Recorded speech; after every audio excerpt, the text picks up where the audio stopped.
삶의 주인이 되시며 역사를 주관하시는 하나님 아버지, 저희에게 구원의 은혜를 베풀어 주시고 기름 부어 장로로 세워주셔서 감사합니다.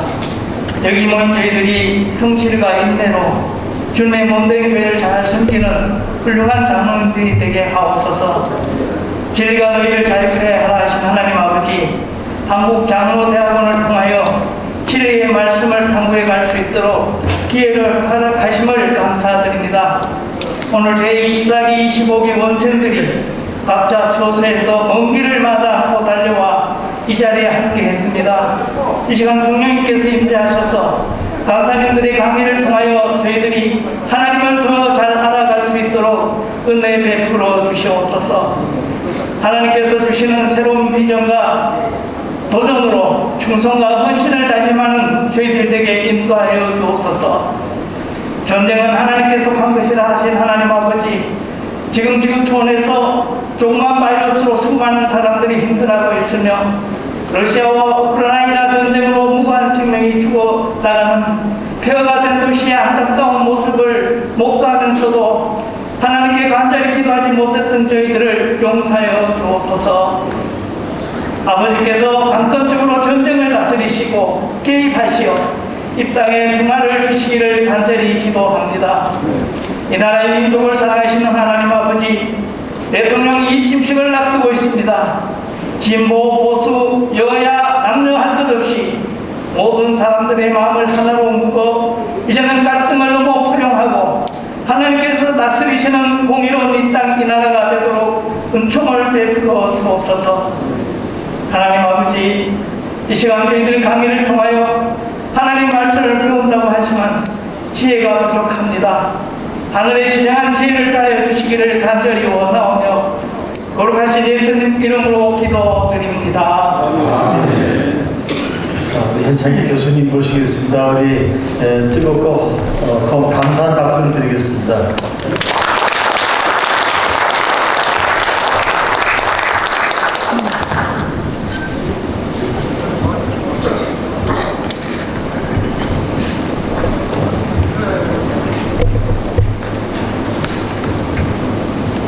네, 포항에서 올라온 현창기라고 합니다. 우리 안동대학교는 포항에 있습니다. 그래서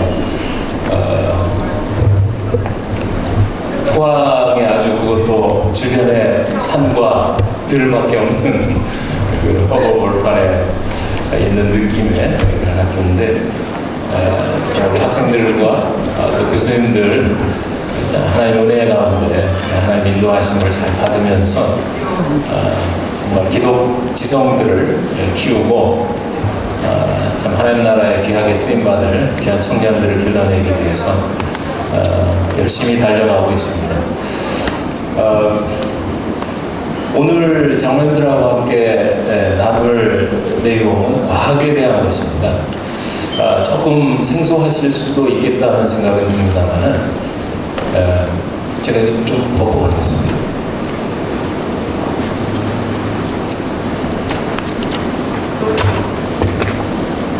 제가 오늘 강의를 준비하면서 이 초점을 어디다 둘까 생각을 했을 때 우리가 속한 이 교회의 교회 학교를 생각하게 됐습니다. 그래서 교회 학교에서, 주일학교에서 학생들에게 참 우리가 성경을 가르치고 하나님의 말씀에 따라 살아가는 그런 삶의 방법들을 가르치고 있는데 상당히 부족한 부분이 있다면은 이 기독교 세계관이라고 할까요? 그 중에 이제 과학이 맞물려 있는 이 기원에 대한 문제, 이것이 결국은 우리 다음 세대 아이들의 이 창조 신앙, 말씀을 이렇게 마음으로 이렇게 자기 삶에 녹여내면서 그 말씀에 따라 살아가야 될 텐데, 그 창조 신앙에서부터 뿌리가 튼튼하지 못하다 보니까 결국에 가서는 나중에 이 구원의 문제라든지 죄사함의 문제, 이런 기독교 진리의 핵심 내용에서까지 확신을 갖지 못하는 그런 일들이 일어나고 있지 않는가 하는 생각을 해봅니다. 그래서 어떻게 보면 굉장히 성경과는 좀 거리가 있다고 생각도 될 수 있고, 꼭 뭐 아이들에게 저게 꼭 필수적인 걸까 이런 생각도 할 수 있을지 모르겠습니다만은 제 믿음으로는 제가 공부하는 것으로는 너무나 우리 지금 젊은 세대 그리고 이른바 MZ 세대라고 하는 지금 젊은 층에는 중요한 그런 부분이다 이런 생각이 들어서 오늘 장로님들하고 우리가 교회 학교를 통해서 청년부서부터 저 밑에 유아부에 이르기까지 이 기원에 대한 문제, 다른 말로 하면 창조냐 진화냐 뭐 이런 아주 흔히 던지는 그 질문 그 이야기입니다. 그 내용을 우리 학생들을 어떻게 교회 학교에서 가르칠 것인가 하는 부분에 초점을 한번 맞춰봤습니다. 사실 저의 자신부터가 상당히 과학을 하면서도 고민을 많이 했던 부분이기 때문에 그 많은 고민 끝에 하나님께서 주신 뭐랄까요 지혜랄까요 하나님께서 던져주신 어떤 그 답들이 좀 있는 것 같습니다. 그래서 그걸 좀 말씀을 드리기 위해서 제 개인적인 간증이라고나 할까요? 그 얘기를 조금 배경 설명 삼아 좀 말씀을 드려볼까 합니다. 저는 제주도 출신입니다. 고등학교 때까지 제주도에서 공부하고 서울로 이제 대학을 가기 위해서 서울로 유학을 왔었습니다. 그래서 이제 그게 81년도였거든요. 근데 우리가 잘 아는 바와 같이 80년에 광주 민주화 운동이 있었기 때문에 81년도는 정말 대학 캠퍼스라는 데는 혼란 그 자체였습니다. 80년에는 대학이 아예 문을 닫았었죠.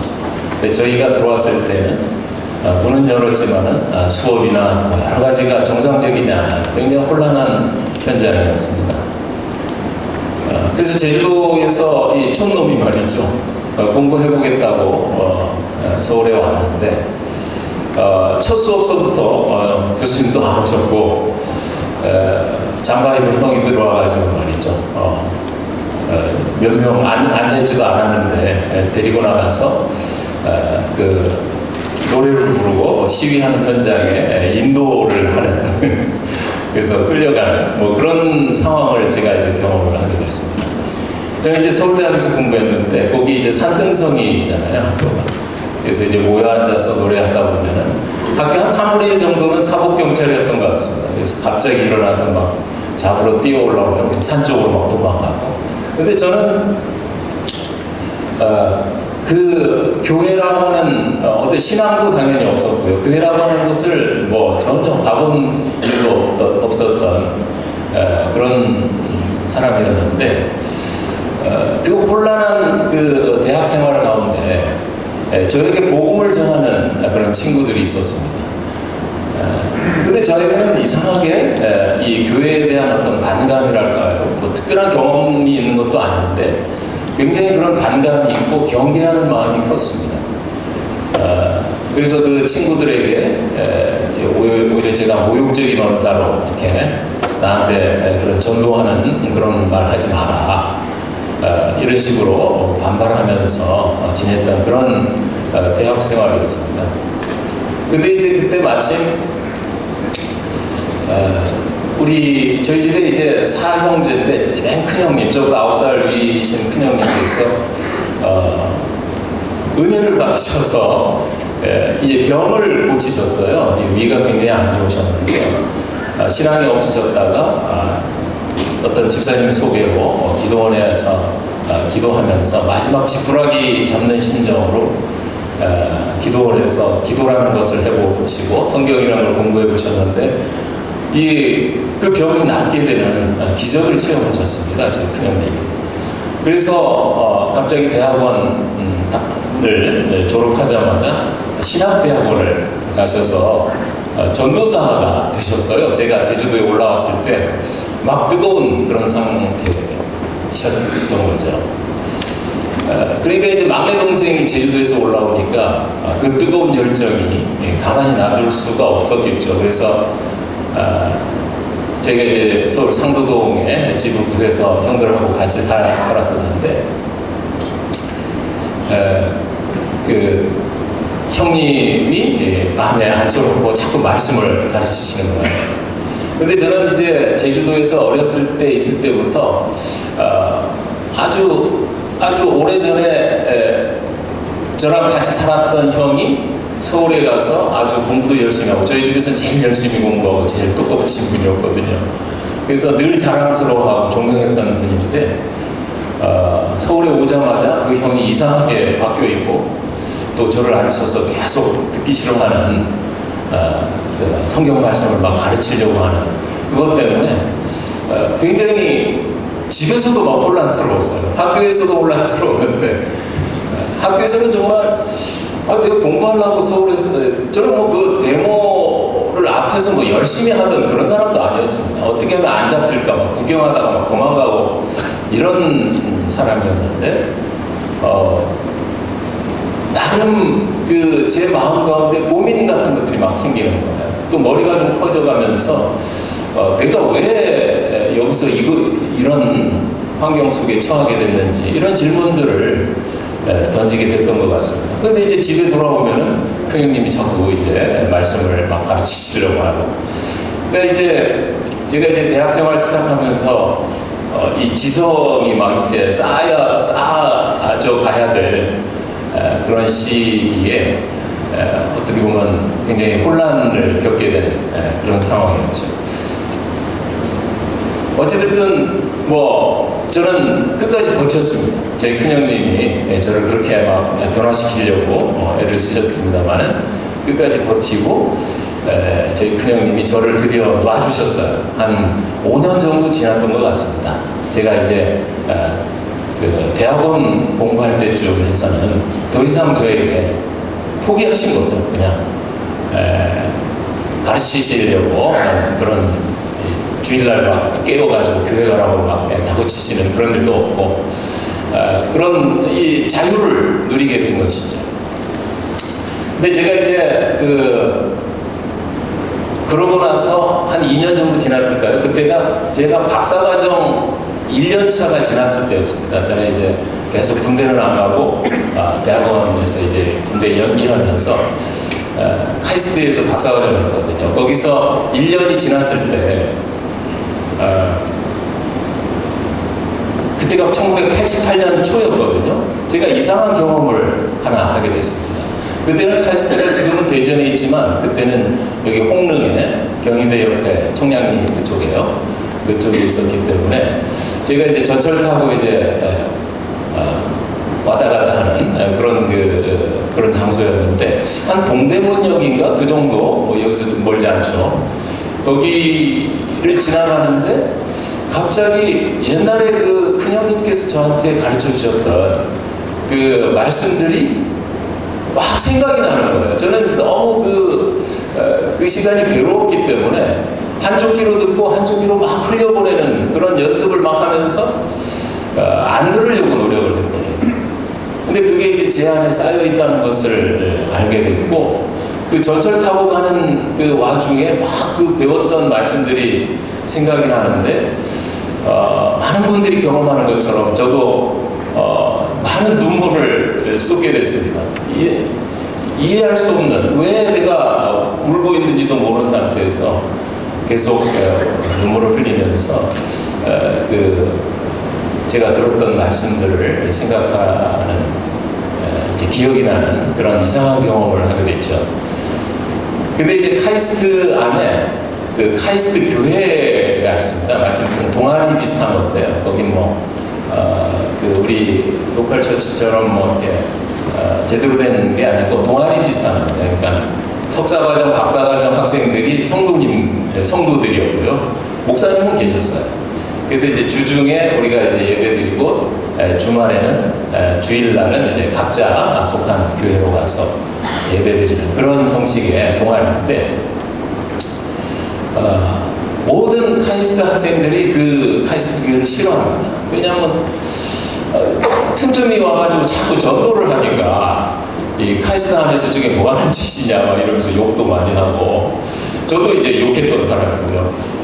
근데 제가 그 전철을 타고 하다가 했던 이상한 경험을 한 후에는 내가 교회를 다닌다면 저 사람들 정도 수준은 내가 다녀야 되겠다, 확실하게 다녀야 되겠다 이런 생각을 했는지 거기를 제 발로 찾아갔죠. 찾아갔는데 이제 거기 카이스트 교회 목사님이 저를 물으신 거죠. 물어서 이제 안 놓으시고 이제 저를 아주 잘 훈련을 시켜 주셨습니다. 그래서 저는 이제 그런 식으로 크리스찬이 됐습니다.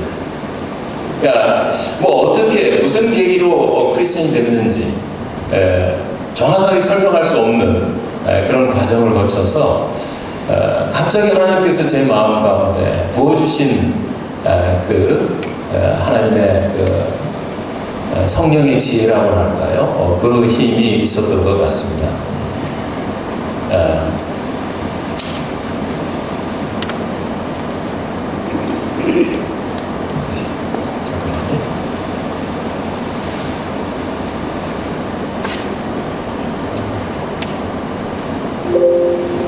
됐군요.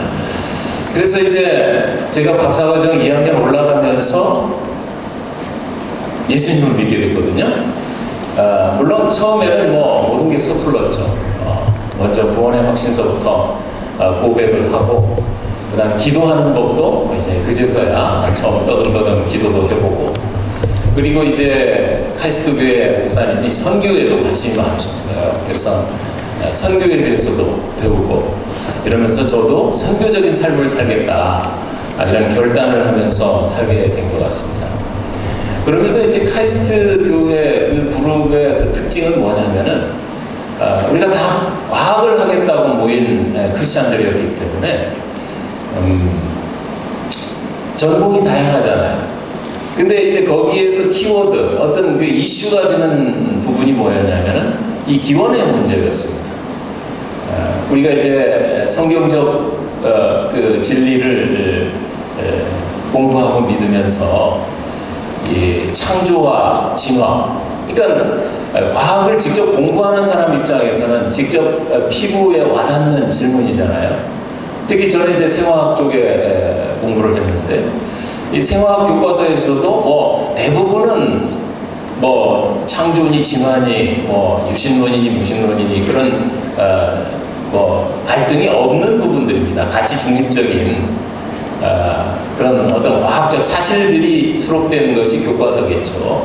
근데 그 교과서의 극히 일부분에는 그 저자의 어떤 그 무신론적인 그 이 진화 이론에 대한 그 자기 해석이 교과서에 실려 있는 부분들이 가끔 나옵니다.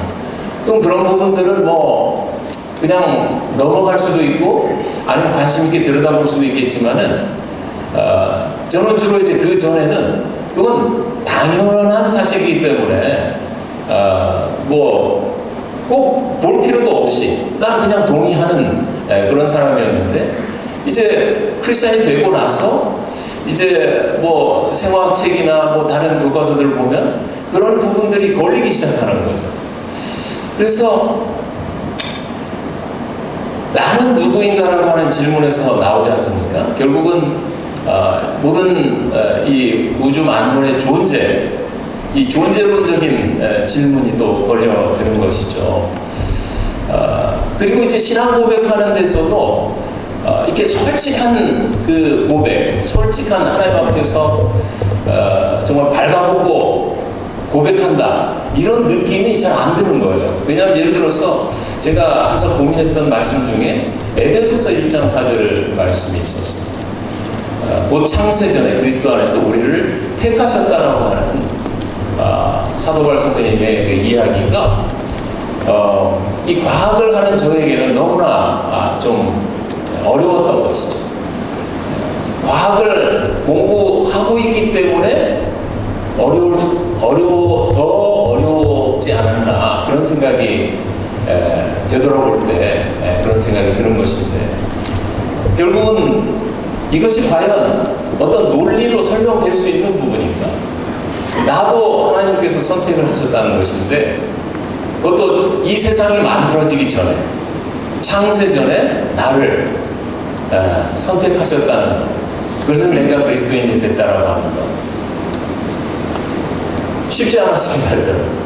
쉽지 않아서 목사님하고 대화도 많이 하고 형제들하고 토론도 많이 하고 많이 물어보고 그랬었죠. 하지만 제가 구원의 확신에 대한 확신의 고백이 있었고, 또 거기에 이어지는 결단도 아무런 어려움 없이 선교적 삶에 대한 결단도 있었기 때문에 내가 그리스도인이 됐다라고 하는, 크리스찬이 됐다라고 하는, 하나님의 자녀가 됐다라고 하는 그런 부분에서는 흔들림은 없었습니다. 하지만 성경을 쭉 공부해 나가면서 자꾸 걸려 넘어지게 만드는 그런 어려운 부분들이 성경을 공부하면 공부할수록 이제 나타나는 것을 제가 경험을 하게 된 것이죠.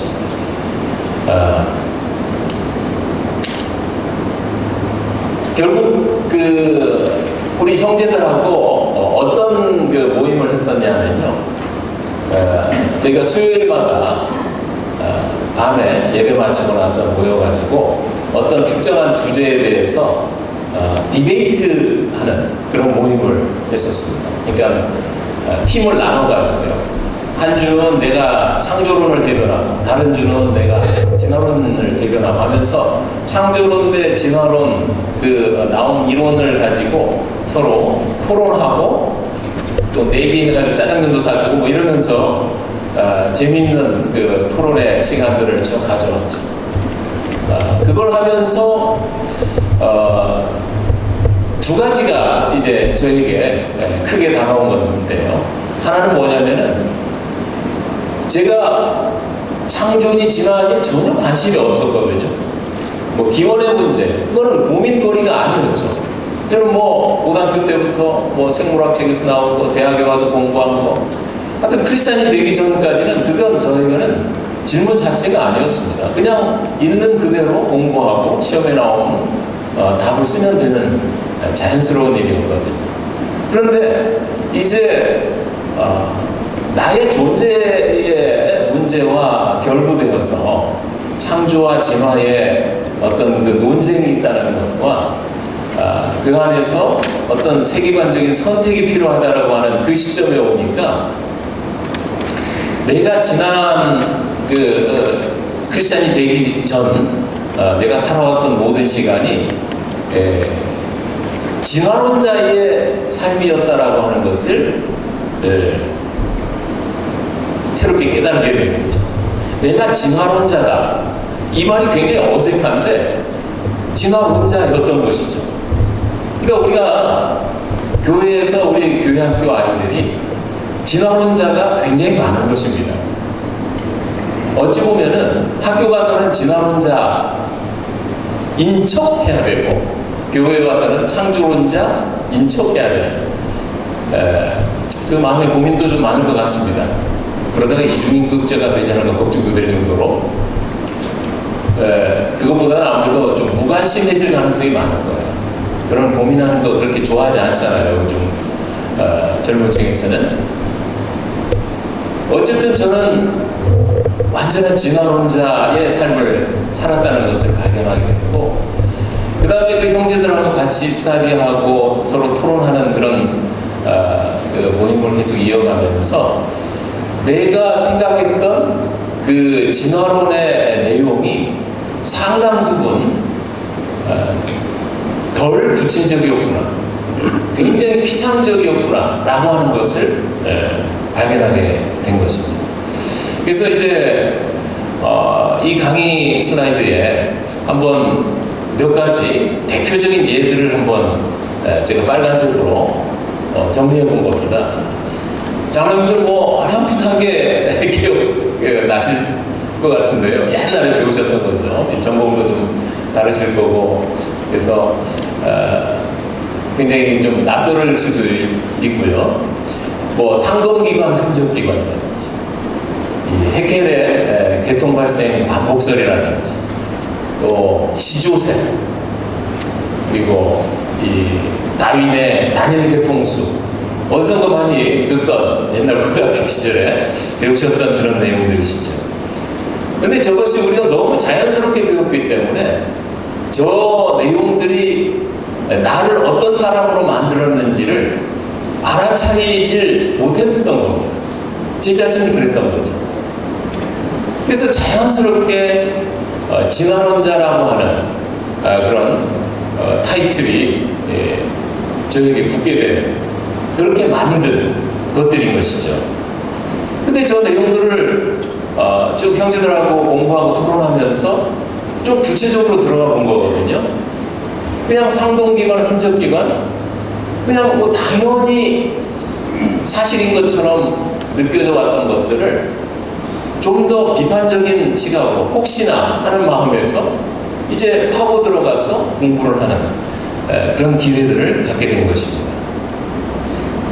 그래서 얻은 결론을 오늘 정리해서 장로님들께 먼저 좀 말씀 나누고, 혹시 오늘 뭐 끝나고 좀 그 질문하실 시간이 있을지 모르겠습니다만은 그런 궁금한 것들 좀 나눌 수 있는 시간도 있었으면 좋겠다는 생각이 듭니다. 그래서 간단하게 거기서 어떤 결론이랄까요? 그런 것들을 좀 말씀드려본다면, 먼저 뭐 상동기관, 흔적기관까지 얘기하면 시간이 좀 부족하네. 상동기관만 하겠습니다. 사나무에서부터 말, 뭐 고래, 거북이, 뭐 개구리, 새까지 이 사람의 우리 팔, 그리고 말의 앞다리, 그 다음에 고래의 앞지느러미, 이 뼈 구조에 저 색깔 칠해놨잖아요. 비슷한 색깔을 칠해가지고 기본적인 골격 구조가 비슷하다. 그건 왜 그렇게 비슷하게 생겼을까? 그것은 같은 조상에서 진화돼서 나왔기 때문에 비슷한 것이다. 그게 바로 상동기관입니다. 그래서 상동기관이라고 하는 이제 공통 조상 이론의 아주 핵심적인 증거로 제시되고 있는 것이죠. 그래서 상동기관 하면 뭐죠? 공통 조상, 딱 그냥 연결되는 그런 명제로 우리 고등학교 학생들 시험 볼 때 자신 있게 이렇게 대답하고 하고 있는 것이죠. 그런데 제가 발견한 건 무엇이냐면은, 이것이 과학적인 어떤 그 사실이라기보다는 그렇게 해석하는 것이다. 저게 왜 저렇게 기본적인 골격 구조가 비슷할까? 그것은 이러이러한 이유일 것이다라고 하는 해석이 바로 저 공통조상이라고 하는 개념이 하나의 해석이라고 하는 것을 알게 된 것이죠. 그게 과학적 사실이 아니라고 하는 것을 발견하게 된 겁니다. 예를 들면 저 비슷하게 생긴 것이요, 공통조상이 아니라 저는 지금 어떻게 바뀌었냐면 그건 공통 설계의 결과다, 이렇게 설명을 합니다. 그렇게 저는 해석을 합니다. 그러니까 해석과 해석의 싸움이 되는 것이죠. 공통 설계의 해석은 뭐냐면은, 여기 지금 비행기가 있고 자동차가 있잖아요. 근데 둘 다 바퀴가 있다고요. 바퀴가 구조가 비슷하잖아요. 동그랗게 생기고 타이어로 돼 있고 휠이 있고, 그렇죠? 그 구조와 설계가 비슷합니다. 근데 사실 자동차하고 비행기가 같은 조상에서 왔다? 그렇게 얘기는 안 하잖아요. 자동차나 비행기나 인간이 설계한 거잖아요. 인간이 같은 그 지혜를 가지고 설계를 했는데, 이 바퀴라고 하는 그 구성 요소가 필요했던 거 아닙니까? 바퀴라고 하는 건 왜 필요하냐면은 이 땅 위를 빠르게 이동하기 위한 장치, 그런 구성 요소죠. 비행기도 날기 전에 땅 위를 빠르게 질주해야 되기 때문에 바퀴가 있는 것이고, 자동차도 역시 같은 목적으로 바퀴가 있는 것이죠. 그러니까 자동차 바퀴와 비행기 바퀴는 구조가 비슷하게 생길 수밖에 없습니다.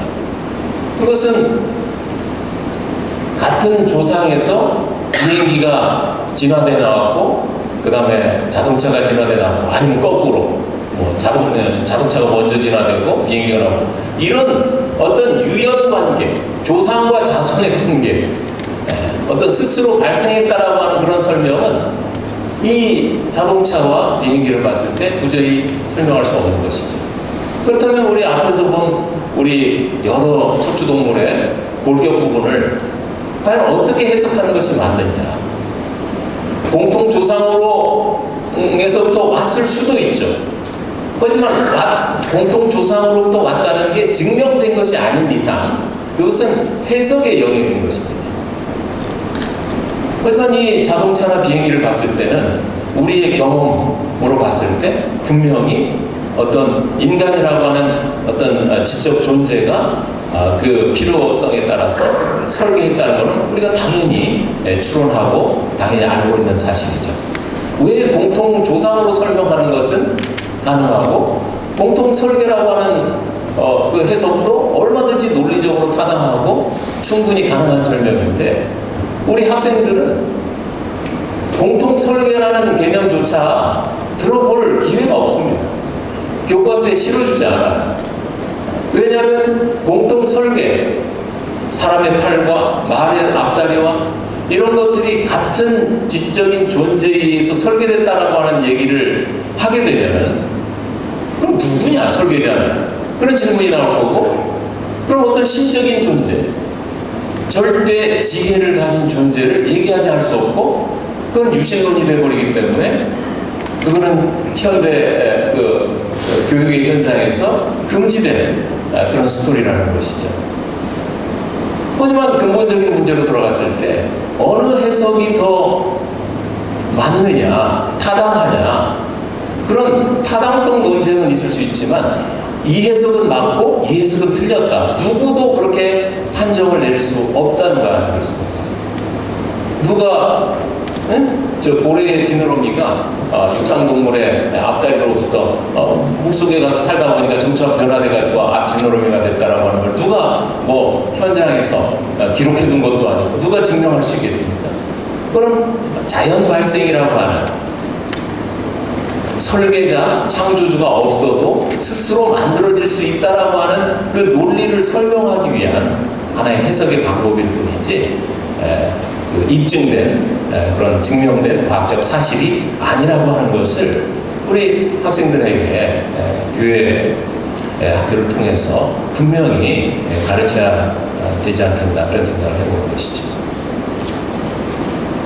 두 번째 질문은 이제 해켈의 배아 발생이거든요. 이거는 뭐 아주 해프닝 같은 일이 벌어졌다고 말할 수 있는 것인데 해켈은 이제 1800년대 한 1850년, 90년 그 사이에서 활발하게 그 연구하셨던 그 발생학자입니다. 독일의 예나 대학 교수였고요. 근데 이 에르스트 해켈이 굉장히 강력한 발생학적인 진화 이론을 주장을 하게 됐죠. 그런 믿음이 있었던 거죠. 뭐냐면은 모든 척추동물의 초기 배아는 엄마 뱃속에서 쭉 배아가 태아로 발전될 거 아닙니까? 발생이 쭉 이어져 갈 때 진화의 단계를 반복한다 라고 하는 이른바 개체 발생이 개통 발생을 반복한다라고 하는 이론을 주장을 하게 됐고 지금도 어느 출판사에서 나온 교과서에 저걸 싣고 있습니다. 어떤 데는 좀 빠진 데도 있고요. 근데 저것은 같은 독일 예나 대학의 그 해켈 박사의 동료 교수님들도 무슨 근거로 그런 주장을 하는가에 대해서 논쟁이 굉장히 심했던 그런 그 문제였기도 합니다. 근데 그걸 다 이겨냈어요, 해켈 박사가. 그래서 거의 100년 이상을 우리 교과서에까지 이어져 내려오는 이른바 개통 발생설이라고 줄여서 말을 하는데, 예를 들면 이제 우리가 어머니 뱃속에서 아주 그 세포 덩어리로 이제 배아로 시작을 했다면은 그것이 점점 자랄 때 물고기의 배아의 모양, 그 다음에 양서류의 배아의 모양, 파충류의 배아의 모양, 이렇게 단계별로 이렇게 진화하는 모습을 보이다가 사람의 태아 형태로, 이 배아 형태로 발생해서 이제 우리가 태어난다. 이런 주장이 생긴 것이죠. 그런데 이 해켈의 배아 발생도라고 하죠. 아까 그림. 그것이 전혀 과학적 사실이 아니라는 것이 1997년에 확증이 됩니다. 이거는 이제 앞으로 교과에서 빠지는 일만 남았어요, 사실은. 미국에서는 기독교 단체에서 이제 소송을 걸어가지고 펜실베니아주라든지 이런 데서 교과서 빼는 거에 대해서 브레이크 걸고 소송전이 있긴 합니다만은 아마 시간이 해결해 줄 것 같아요. 이거는 이제 예를 들어서 이 사이언스지, 1997년 사이언스지, 요 밑에 보시면은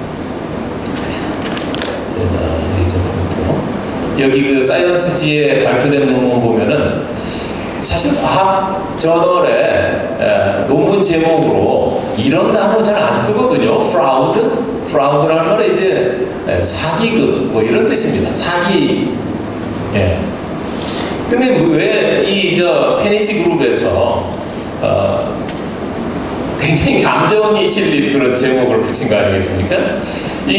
거기 실린 그림이 바로 여기인데, 이걸 좀 확대해 보면 이렇습니다. 요 위에 줄은 뭐냐면요, 해켈 박사가 그림으로 그린 이 배아 발생도죠. 여기 물고기도 있고 도롱뇽도 있고 거북이서부터 사람까지 쭉 했는데 거의 비슷하게 생겼잖아요. 어류랑 사람 배아랑 거의 비슷한 구조로 이렇게 일부러 그렇게 그린 거죠. 자기 주장이 설득력 있게 하기 위해서. 근데 이제 이 페니시 그룹에서 실제로는 이 각 동물의 거의 같은 발생학적인 같은 시점에서의 배아를 추출해서 이 사진을 찍은 것입니다. 보시다시피 전혀 해켈의 배아 발생도와는 전혀 맞지 않는, 어찌 보면 우리 창세기 1장에 각 종류대로라고 하는 그런 설명이 더 타당할 정도로 각각 모든 척추동물이 초기 배아 상태가 서로 다른 모양을 하고 있다는 것을 알 수가 있습니다. 그래서 이렇게 너무나 사진 한 번만 찍으면은 쉽게 입증될 것이 거의 100년이나 이 이론이 버티고 있다가 이제 97년 이 사이언스 발표 이후에 많은 교과서를 출판하는 그룹에서 이걸 빼는 작업이 들어갔고, 또 아까 말씀드린 대로 또 반기독교 시민단체 같은 미국의 미국 시민 자유동맹이라고 하는 ACLU라고 하는 아메리칸 시티즌 리버티 유니언인가, 그 아주 유명한 단체 있잖아요. 하여튼 미국 교회에서 뭔가 하려고만 하면은 소송 내지는 시위 이런 걸 통해 가지고 동성애라든지 하여튼 온갖 납태 모든 이슈에서 반기독교적인 운동을 하는, 거기서 이제 해켈의 배아 발생도를 교과서에서 빼는 거에 대해서 또 이제 반발하여서 법정 소송을 벌이고 이런 와중에 있는 것이죠. 어쨌든 이것 역시 강력한, 우리를 진화론자로 만드는 강력한 증거라고 제시됐던 겁니다만은, 이거는 거의 이제 사실이 아닌 것으로 판명이 되고 있는 상황에서 더 이상 우리가 거론할 필요조차 없는 그런 내용인 것 같습니다. 그 다음에 이제 세 번째 제가 예로 들어드렸던 시조새. 시조새는 화석이 이렇게 생겼잖아요. 이런 모양인데, 이 새들의 조상이 진화론에서는 공룡이거든요. 공룡이 from skin to feather, 그러니까 이제 피부 조직이 깃털로 진화한 그런 과정으로 설명합니다. 그게 이제 조류의 진화거든요. 근데 그 공룡에서 새로 진화할 때 중간 조상이 바로 시조새다, 이렇게 주장하고 있는, 그래서 이름도 우리 말로도 번역이 시조새고, 그 학명으로도 RTO라는 것이 아주 오래됐다, 아주 조상을 의미하는 그런 이름이 붙은 것이죠. 그래서 1억 5천만 년으로 연대를 또 주장하고 있고요. 근데 이제 우선은 이 시조새가 어떤 존재인가, 그것을 갖다가 이제 학자들이 시조새 화석밖에 없으니까요, 일단 갖고 있는 증거라고는 그거를 바탕으로 살아있을 때 어떤 모양일까 복원을 한번 해봤을 때, 저 아래 그림에 있는 것처럼 말이죠, 깃털이 완벽한 것입니다. 그래서 여기 그 화석에도 깃털이 완벽하게 다 드러나고 있지 않습니까? 그래서 거의 한 30cm, 길이 30cm 정도 되는 완벽한 새의 형태를 띠고 있어요. 그런데 이제 부리 안에 이빨 구조가 있다든지 아니면 날개 끝에 발톱 구조로 보이는 것이 있다든지 이런 특징들을 가지고 이제 새들의 공룡이 변해가는 과정이다, 이런 주장을 하게 된 거죠. 근데 그 주장에 대해서도 같은 진화론 학자들끼리도 합의가 그렇게 쉽지는 않았었습니다. 그리고 지금도 간간히 시조새에 대해서 문제를 제기하는 진화론 학자들의 논문들이 간간히 나오거든요. 뭐 이건 좀 오래됐습니다만 1979년에도 논쟁이 한 번 있었죠. 뭐냐면 이제 가운데 이 깃털이 바로 이제 시조새 화석에서 나오는 깃털 모양이거든요. 이 왼쪽에 있는 그림은 뭐냐면은 깃털을 그린 것인데, 왼쪽이 좀 더 두껍죠? 얘가 좀 두껍고 오른쪽은 좀 얇습니다. 그리고 가운데 깃대가 좀 한쪽으로 쏠려 있죠, 그죠? 이런 그 깃털을 가지고 있는 새들은 잘 날아다니는 새들입니다. 독수리라든지 매 이런 잘 나는 새들 있잖아요. 그런 애들의 깃털을 보면 이렇게 약간 비대칭으로 돼 있어요. 마치 비행기 날개처럼요.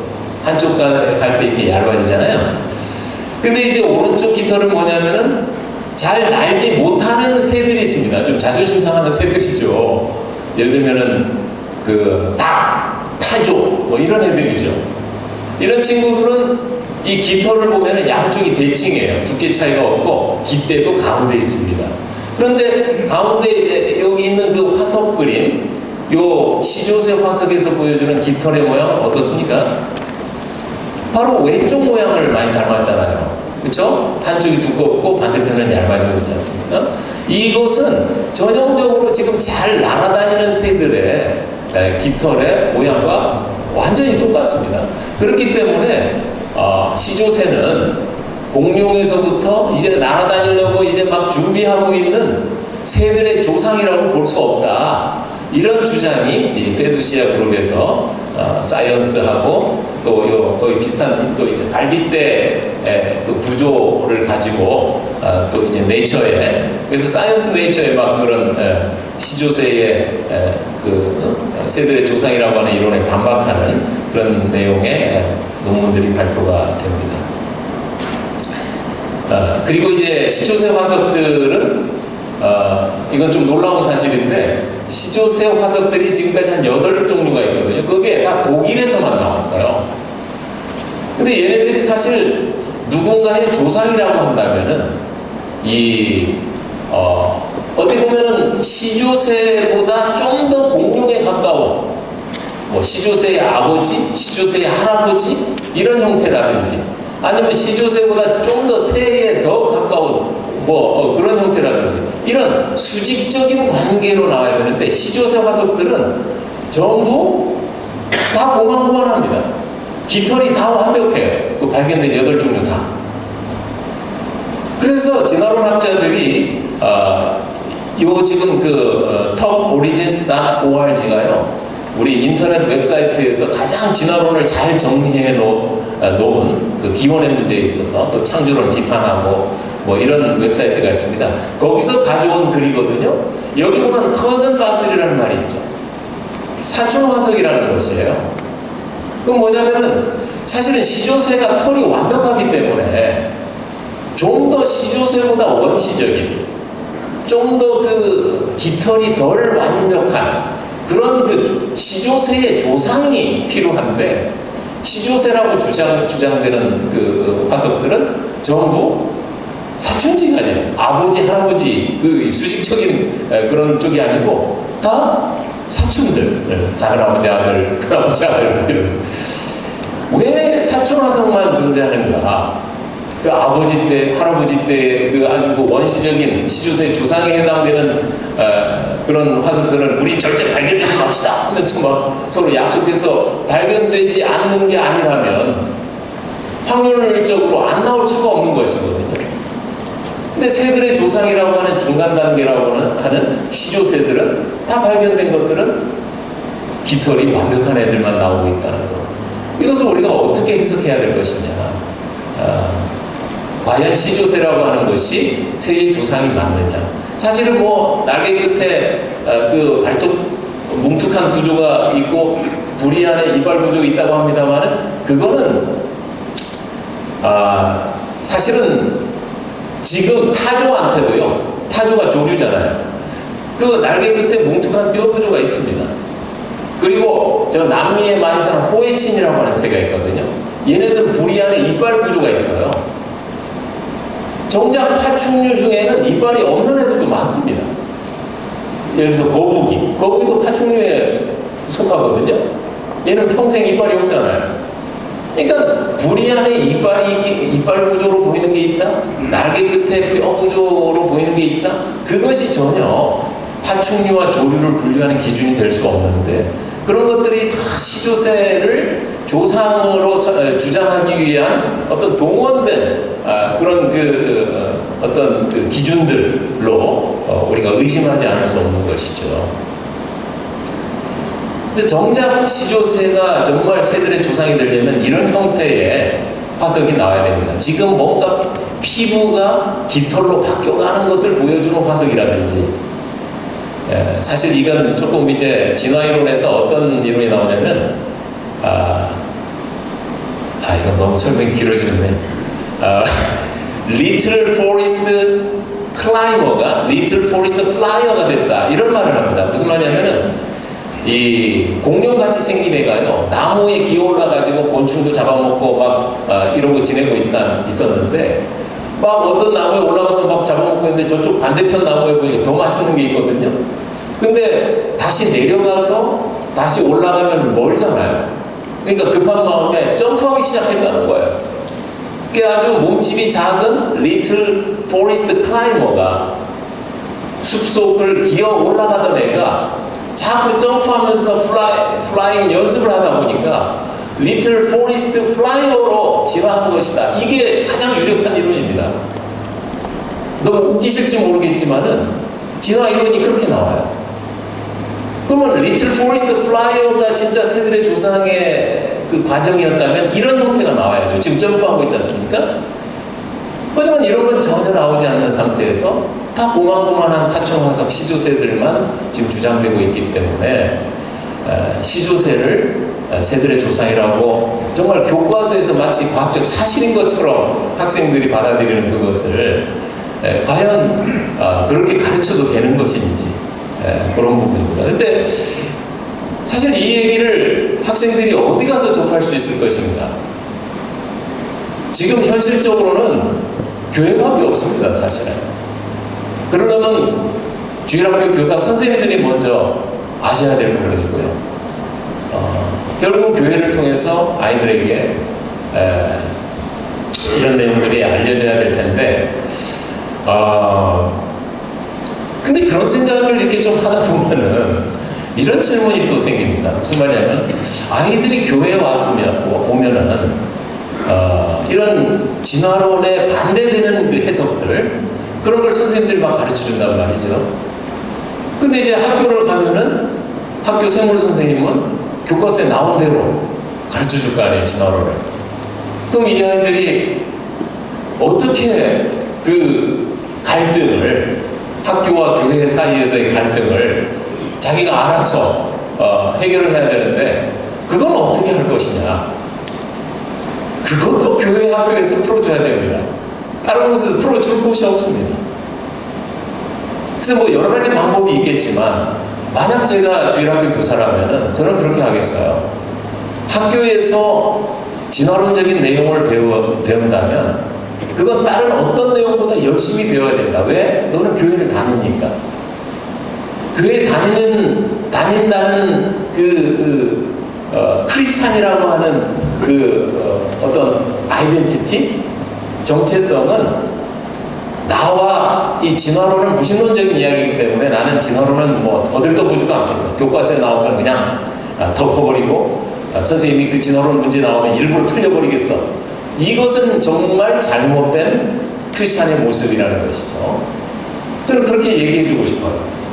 오히려 나는 교회에 열심히 다니는 크리스찬이기 때문에 진화론 문제가 나오면 다른 거 틀려도 그것만은 내 정확히 맞춘다. 사실 시험 문제 맞추는 게 뭐 다른 게 아니잖아요. 선생님이 가르쳐준 대로 번호 찍으면 되는 거 아니겠습니까? 예. 뭐 그거에 양심의 가책을 느껴서 나는 일부러 틀릴 거야 하면서 창조를 찍으면은 뭐 그건 할 말은 없겠지만 그건 문제를 푸는 사람 입장에서 자기가 정확하게 배운 대로 풀어가면 되는 거죠. 그게 중요한 게 아니라 중요한 건 뭐냐면은 진화론을 더 열심히 공부해야 되는 것은 바로 우리 그리스도인들이다. 그 얘기를 저는 학생들에게 해주고 싶습니다. 왜냐하면 그 진화론을 믿기 위해서 공부하는 것이 아니고 진화론이 과학적 사실이 아니라 무신론적인 세계관, 하나님을 받아들이지 못하는 그런 세계관을 가진 사람들이 어떤 관찰되는 현상을 해석하는 과정에서 나온 하나의 주장이요, 이론이요, 해석이라고 하는 것을 누군가가 세상에 정확히 알려야 되고 설명을 해줘야 되는데 그것은 진화론을 믿는 사람이 할 수 있는 일이 아니잖아요. 저는 우리 한동대학 학생들한테 그런 비전을 이렇게 도전하고 있거든요.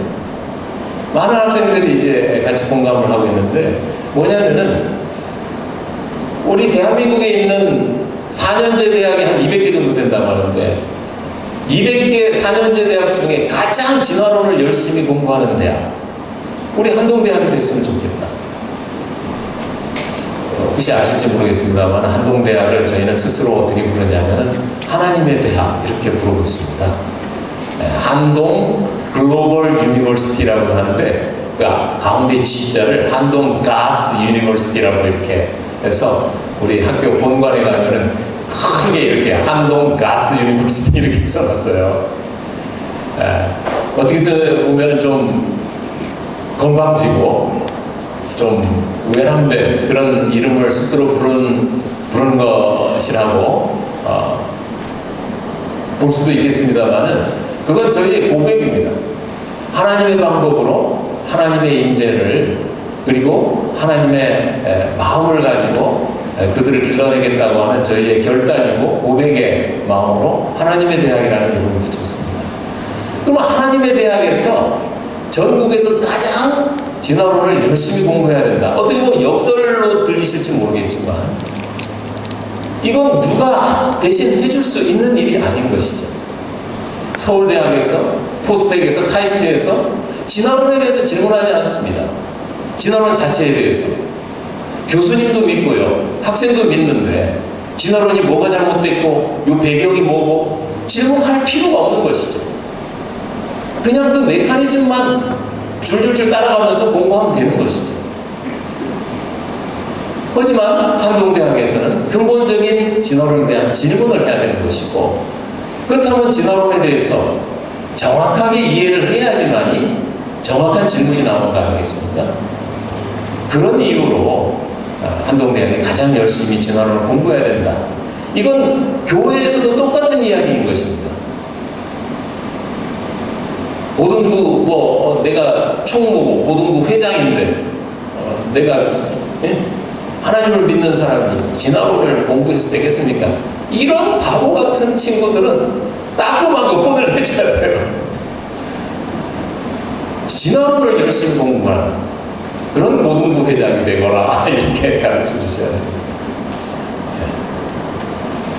진화론이 과학적 사실을 다루는 것이 아니고 무신론적인 믿음을 과학이라고 하는 그런 틀 내에서 주장하는 것이고 그런 관점에서 해석을 내린 이론이라고 하는 것을 세상에 그것을 관심 없어 하고 그것에 대해서 무지한 사람들에게 알려주고 설명해야 되고 그 진화론으로 인해서 창조신앙이 자꾸 걸림돌이 되고 믿음이 확고히 서지 못하는 또 교회의 많은 성도님들 향해서 우리 젊은 청년들 그리고 중고등부 우리 주일학교 아이들이 그런 정말 주님의 도구가 돼서 그런 사역을 해나가는 것을 우리가 함께 비전으로 바라볼 수 있어야 되겠다는 생각이 듭니다.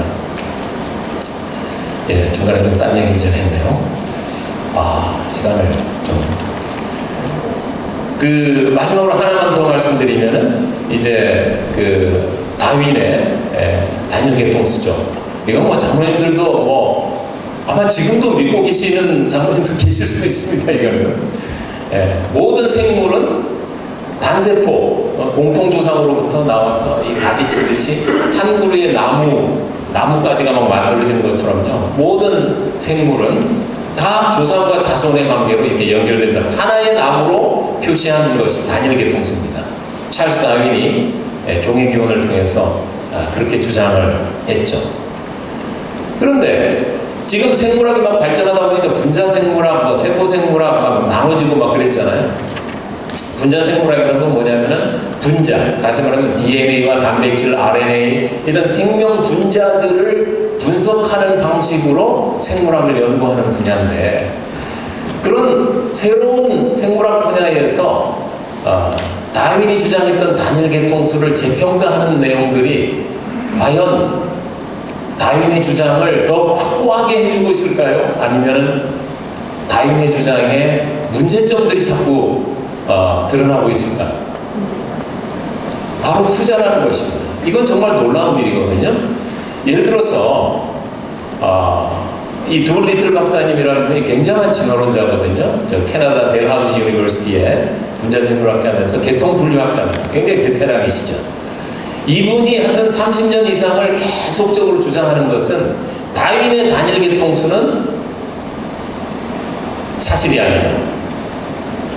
이 내용을 계속적으로 얘기하고 있습니다. 이분은 진화론자 중에 진화론자인 분인데 단일 계통수만은 받아줄 수 없다, 이런 이야기인 것이죠. 이분이 사이언스지에 1999년에 낸 논문을 보면 첫 번째 그림이 바로 이 왼쪽 그림이 찰스 다윈이 주장했던 단일 계통수 그림이고요.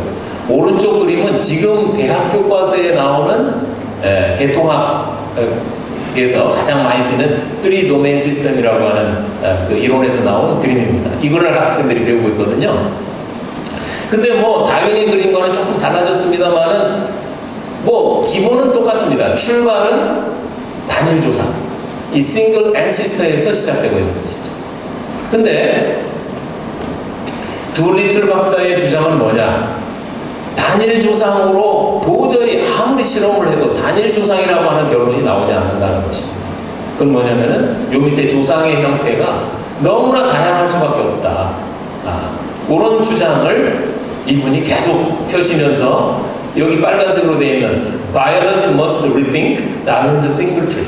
생물학에서는 다윈의 단일 계통수를 다시 재검토해봐야 된다라고 모든 논문에서 이분은 그걸 주장하시는 분입니다. 그래서 이분의 주장이, 이분이 워낙 베테랑이다 보니까 그 사이언티픽 아메리칸이라고 하는 그 진화론을 많이 다루는 그 저널이 있는데, 거기서도 이렇게 두 이론을 다윈의 이론과 비교하면서 문제점들을 계속 얘기했는데, 그게 2000년대 초의 일이었거든요. 근데 그 이후에 계속적으로 이 둘리틀 박사와 같은 기조로 주장하는 논문들이 계속 쏟아져 나오고 있다는 것입니다. 여기 보면은 지놈 리서치, 여기서도 어떤 특정한 단백질, 어떤 단백질을 택하냐에 따라서 계통수 모양이 달라져. 이건 이로서는 안 되잖아요. 계통수는 딱 조상과 자손의 관계가 딱 맺어졌으면은 어떤 상황이라도 그건 변할 수가 없는 거잖아요. 그게 사실이라면. 하지만 걔네에서 어떤 단백질을 선택해서 그림을 그리냐에 따라서 그림이 달라진다는 거예요. 그거는 그 단일 계통수가 잘못됐다는 결론밖에 우리가 다른 결론을 낼 수가 없습니다.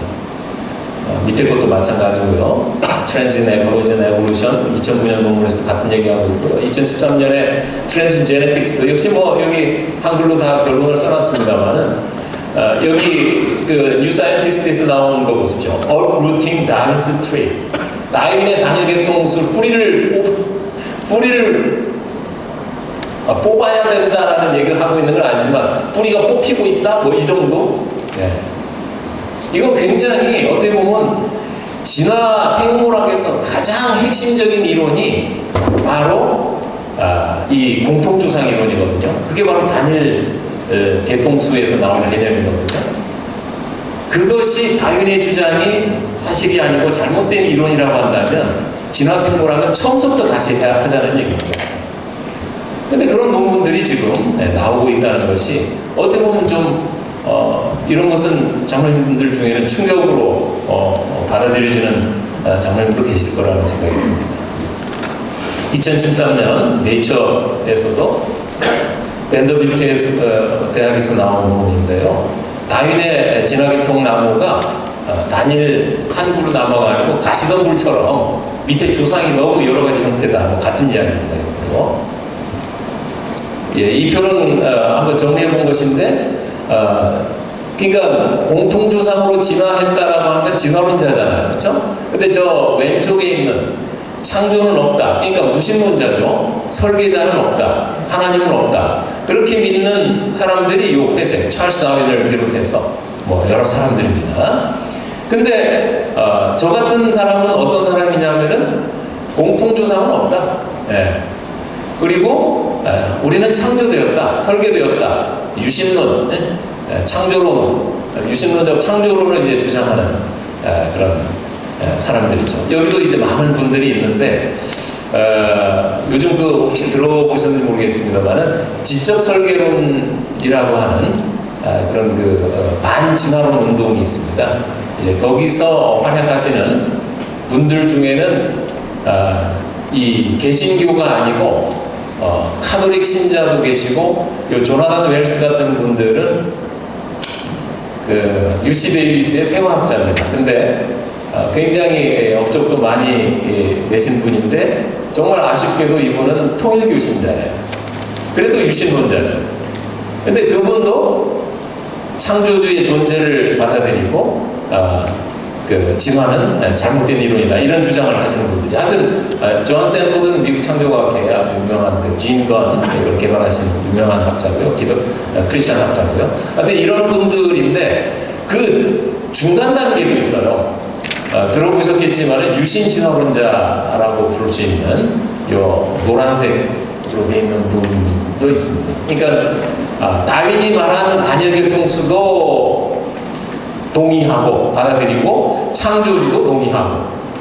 그러니까 유신 진화론에서는 그렇게 얘기하지 않습니까? 하나님께서 원시 지구를 창조하시고 그 다음부터는 간섭하지 않은 거죠. 자연의 법칙에 의해서 모든 생물들이 진화하도록 허용하셨다 이런 거죠.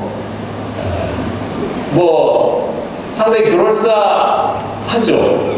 그러니까 이제 크리스찬 청년들 중에 진화론을 포기하지 못하는 청년들은 유신 진화론이 굉장히 매력적으로 느껴질 수 있습니다.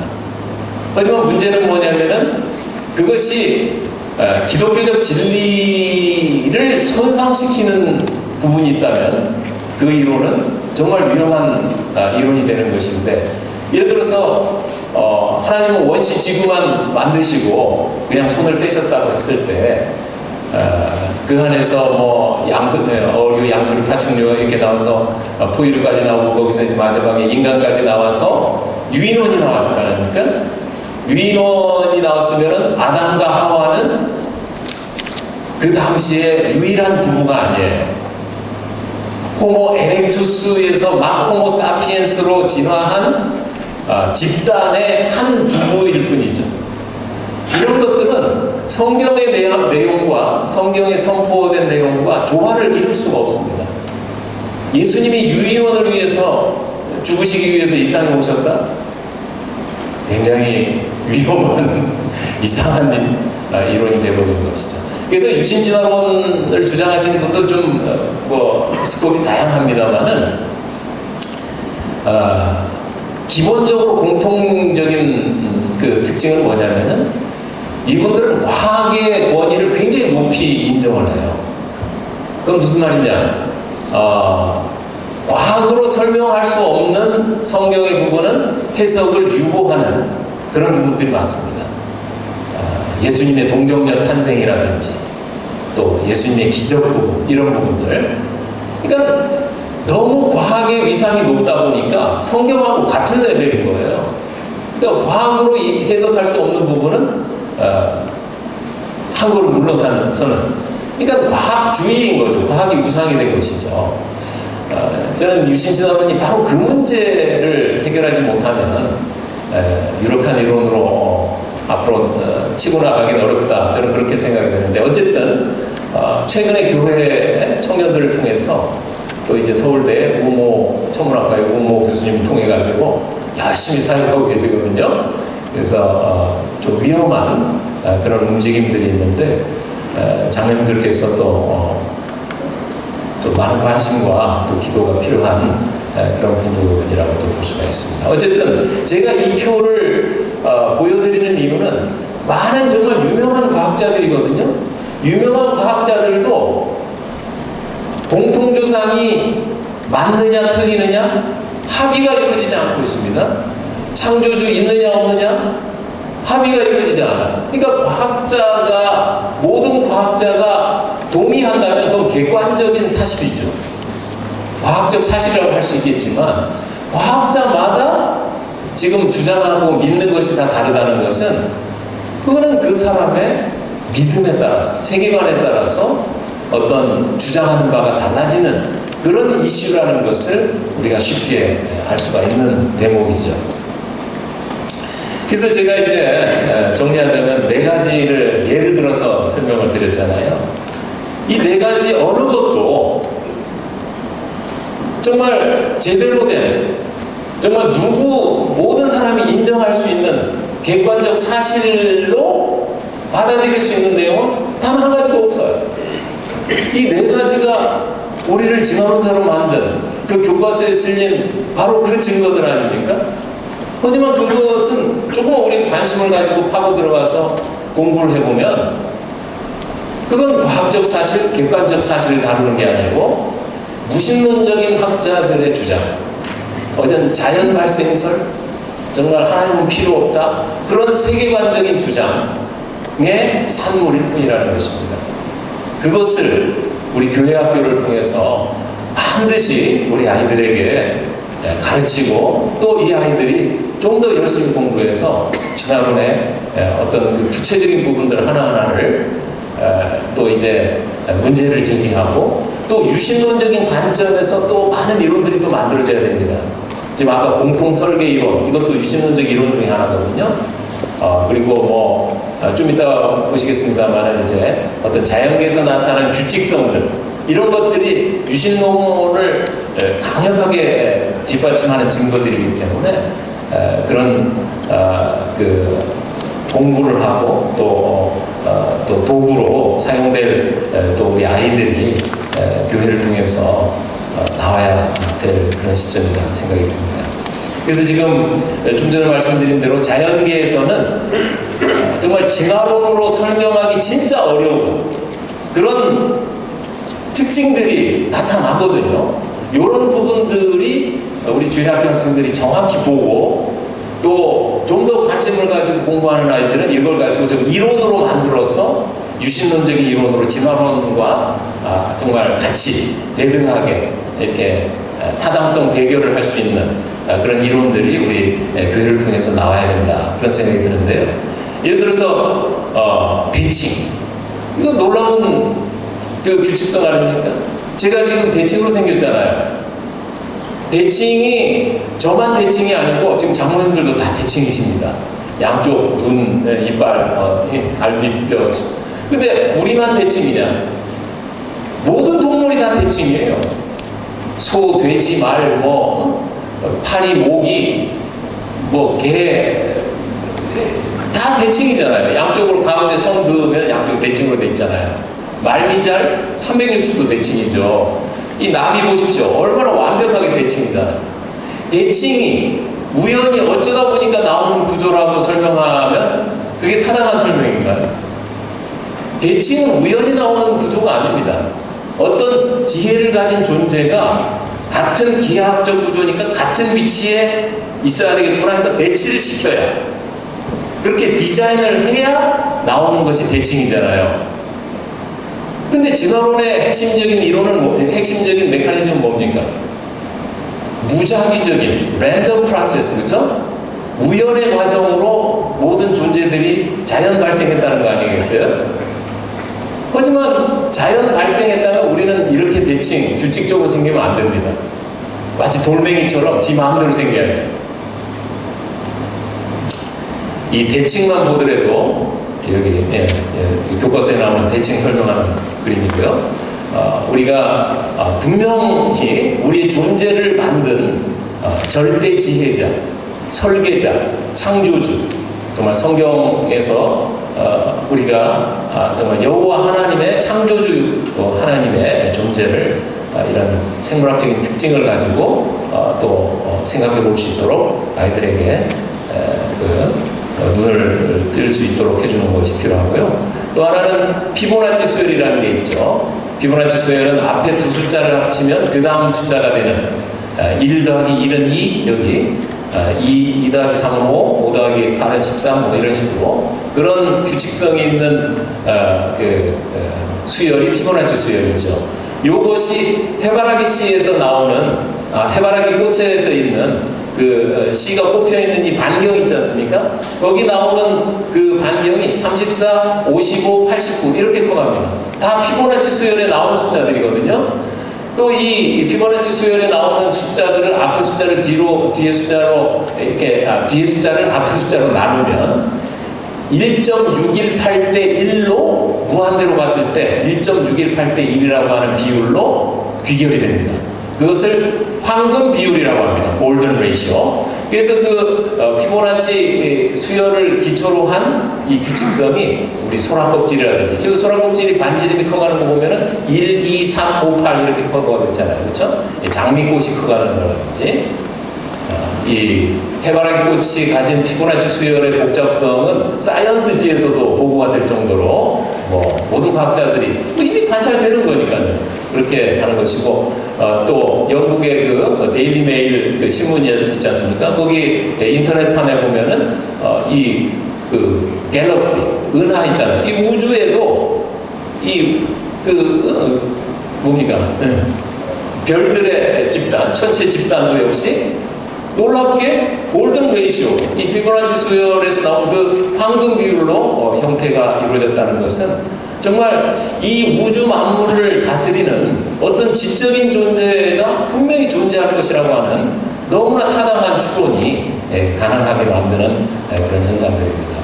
또 이 여러 식물체에서 나타나는 피보나치 수열의 규칙성이라든지 말이죠. 또 인체에서도 나타나요. 인체. 우리 DNA가 이중나선으로 되어 있잖아요. 폭이 21 롱스트롱, 34가 이게 그 높이잖아요. 한 그룹의 높이인데 21, 34 다 피보나치 수열의 숫자들입니다. 그리고 우리 뼈마디의 비율이라든지 말이죠. 이 볼격학적인 비율이라든지 또 우리 레오나르도 다빈치가 그 인체 비례도를 그린 이유가 뭐겠습니까? 사람은 그냥 막 만들어진 존재가 아니라는 거예요. 창조주에 의한 규칙적인 그 놀라운 설계로 만들어진 존재가 바로 인체라고 하는 존재다. 그걸 주장하는 거 아니겠습니까? 예. 네. 그래서 이제 좀 정리를 하자면 이렇습니다. 지금 몇 가지 예들을 통해서 제가 설명드린 내용에 대해서 이미 자녀들 이해를 하고 계셨던 부분일 수도 있겠습니다만은 바로 이것은 증명이 불가능한 질문입니다.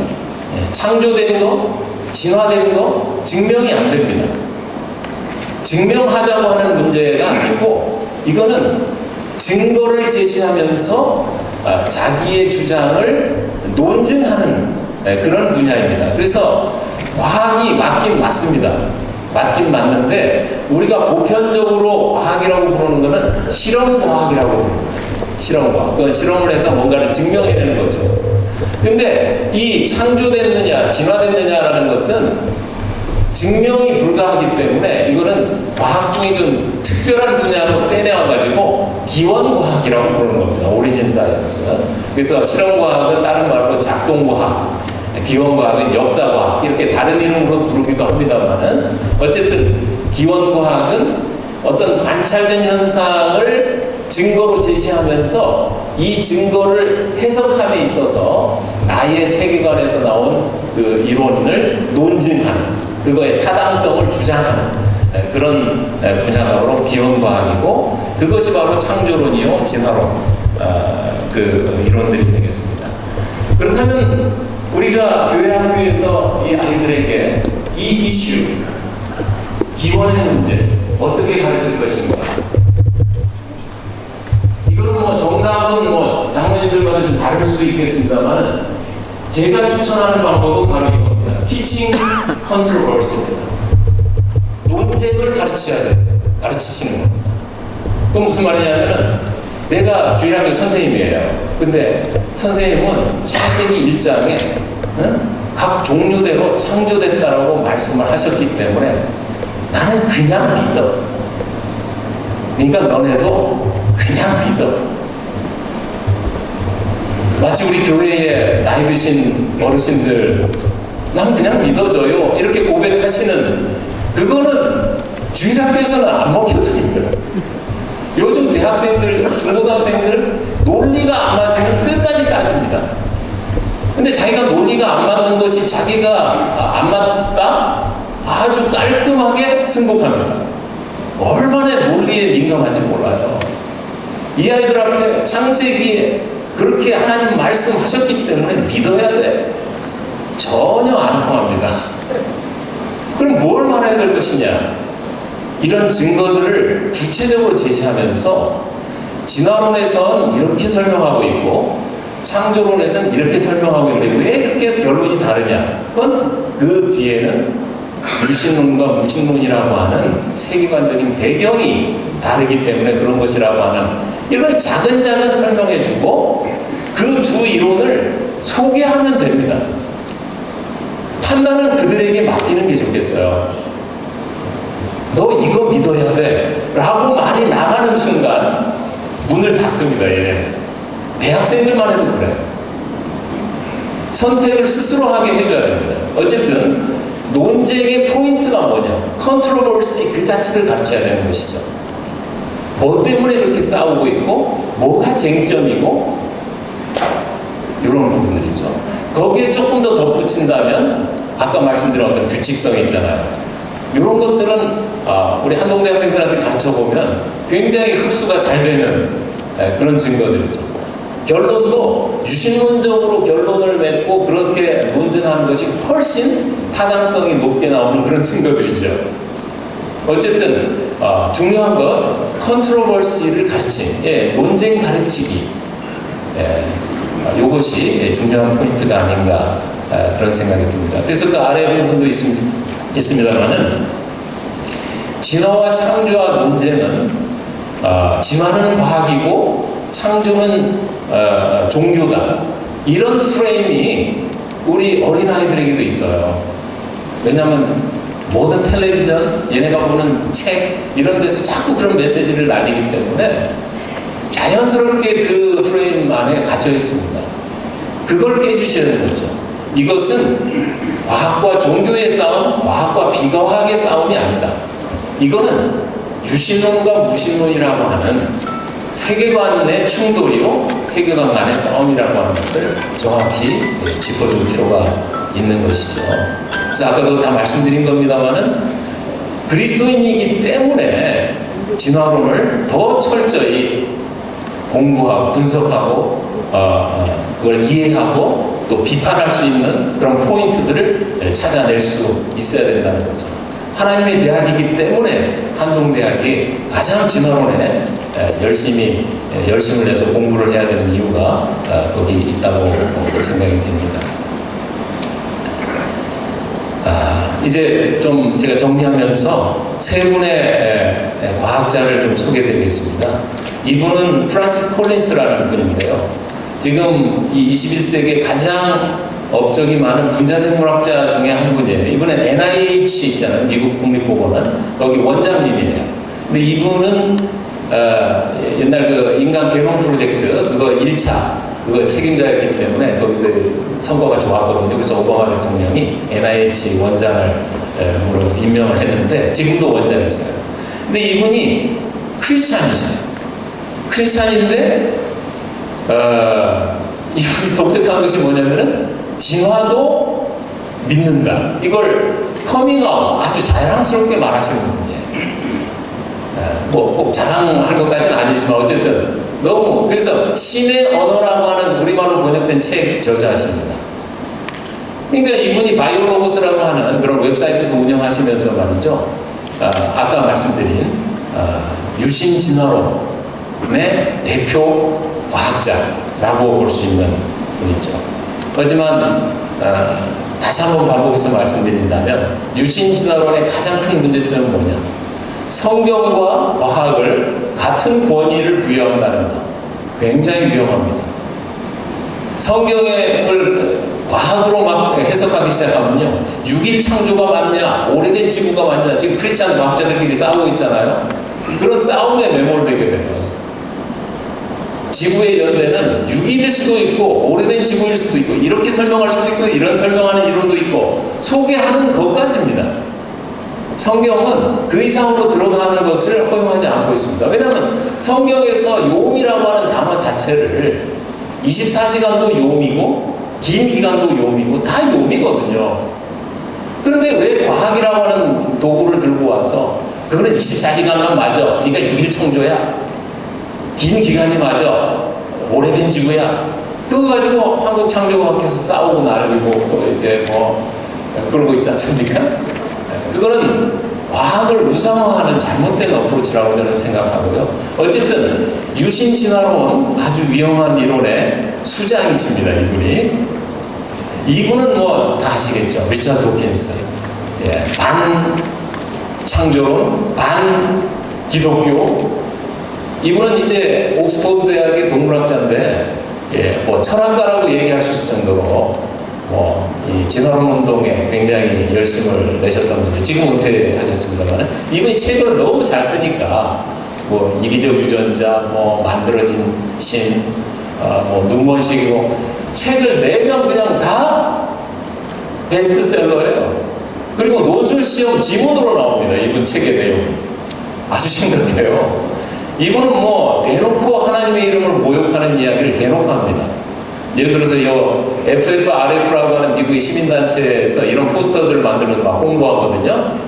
FFRF 뜻은 뭐냐면 Freedom from Religion Foundation, 종교단체로부터의 자유.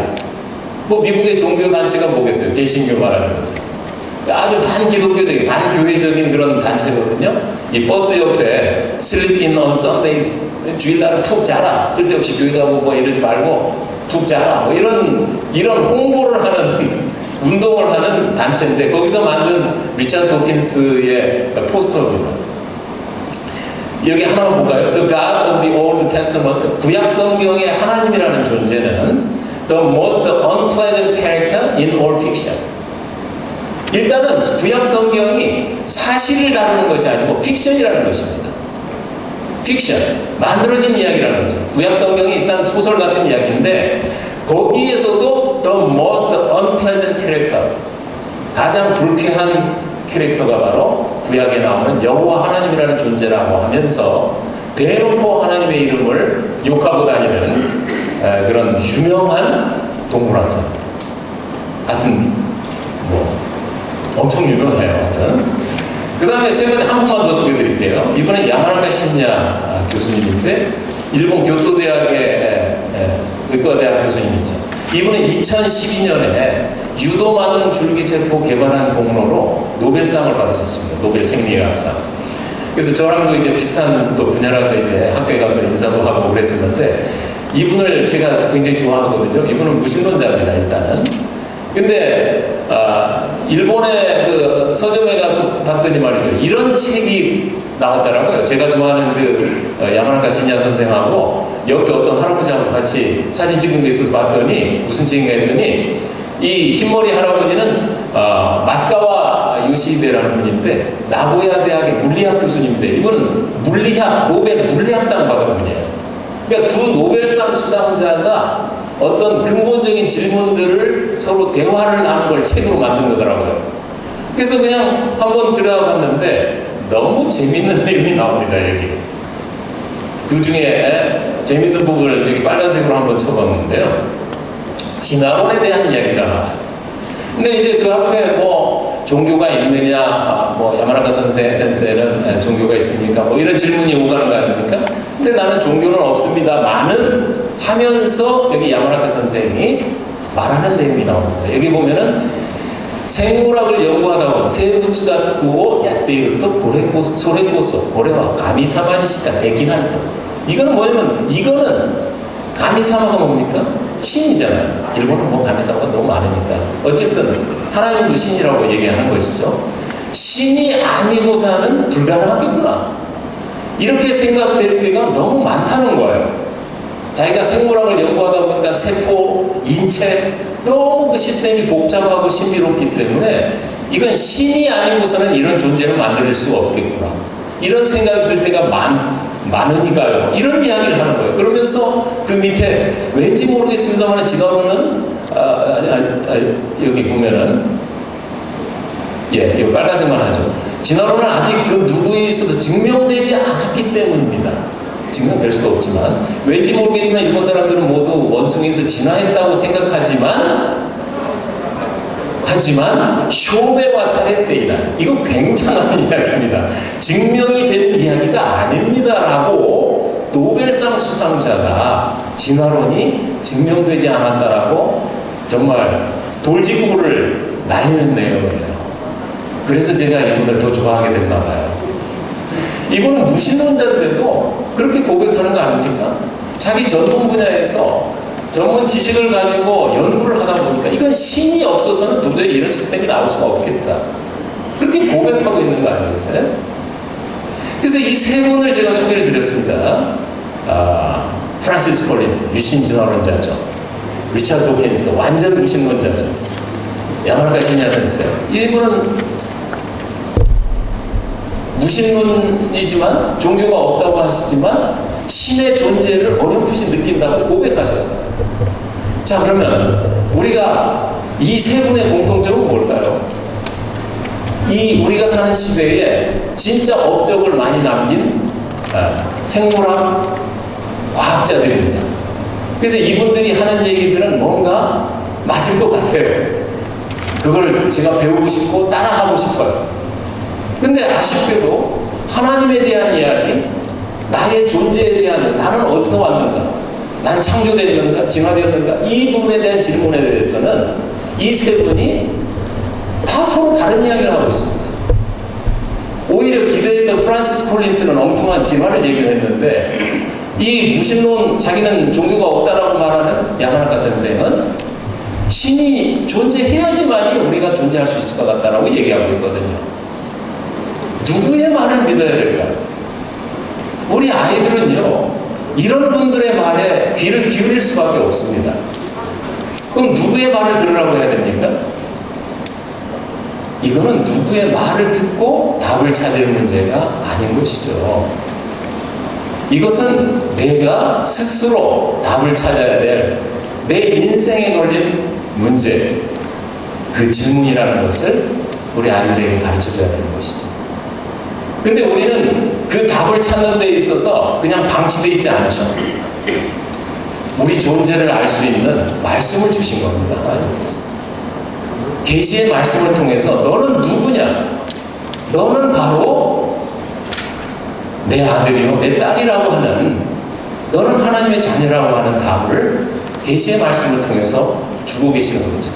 그래서 우리 아이들에게 주일학교를 통해서 나는 누구인가라는, 누구이냐라고 하는 그 질문을 반드시 던지도록 해줘야 되고요.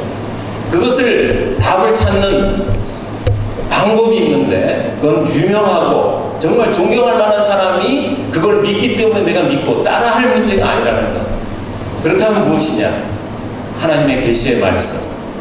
바로 고린도후서 10장 4절 5절에서 나온 이 하나님의 능력, 이 성령의 능력, 성령의 지혜로 그것을 알 수 있게 된다라고 하는 것을 분명하게 우리 아이들에게 가르쳐야 하는 것입니다. 여기 나옵니다만 그 하나님의 능력, 하나님의 성령의 지혜는 무엇이냐? 모든 이론을 무너뜨리며 하나님 아는 것을 대적하여 높아진 것을 다 무너뜨리고 모든 생각을 사로잡아 그리스도 앞에 복종하게 하는 것, 그것이 하나님의 능력, 성령의 능력, 하나님의 말씀이라고 하는 것을 우리 아이들이, 정말 이 세상에는 정말 우리 장로님도 눈물로 기도하고 계실 거예요. 그 가정의 자녀와 또 교회의 우리 자녀들, 정말 이 세상 너무나 위험하고 온갖 거짓 진리들 다 자기가 맞다라고 우기고 있는 이 세상 속에서 우리 아이들이 어떻게 버티고 살아갈 것인가, 하나님의 자녀로 승리의 삶을 살 수 있을 것인가, 너무나 고민이 되고 눈물의 기도를 올리지 않을 수가 없는데, 바로 이것입니다. 하나님 아는 것을 대적하여 높아진 것, 이 진화론이라고 하는 과학의 틀을 쓰고 하나님 아는 것을 대적하여 높아진 그 이론도 다 무너뜨리고, 더 나아가서 나의 모든 생각을 사로잡아 그리스도에게 복종하는 것, 그것이 우리 아이들이 나갈 길이고 우리가 가르쳐야 될 올바른 주일학교의 교육이 아닌가, 그런 생각을 해보게 됐습니다. 예, 너무 좀 길어졌습니다. 제가 잠깐 기도하고 마치도록 하겠습니다. 예. 하나님 아버지, 은혜를 감사합니다. 오늘 긴 시간 동안 우리 장로님들과 함께 우리 교회의 우리 사랑하는 자녀들을 생각해 봤습니다.